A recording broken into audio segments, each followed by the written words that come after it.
সবচেয়ে ছোট সদস্য দুম করে বড় হয়ে গিয়েছিলাম সেদিন।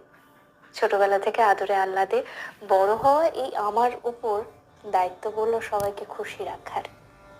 বড় পরিবার, পরিবারের বড় ছেলে আমার বর। অনেক নিয়ম কায়দা কানুন মেনে চলতে হতো। বিয়ের 4-5 মাস পর স্বামীর কাছে আবদার করলাম সমুদ্র দেখার।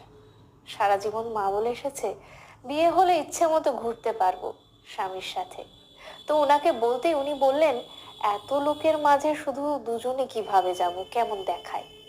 কথাটা শাশুড়ি মাকে বলতেই তিনি হইচই করে ওনার বোনদের সহ 32 জনের বিশাল টিম নিয়ে প্ল্যান করে ফেললেন।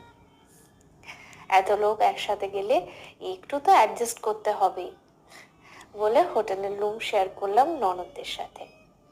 মজাই হয়েছিল 4 দিনের সমুদ্র দর্শনে। তবে এরপর আর কখনো কোথাও যাওয়ার আবদার করিনি। 21-22 বছরের মেয়ে, কতই বা বড় আমি। আমার স্বামীর ইনকাম ভালো। ছোট দেব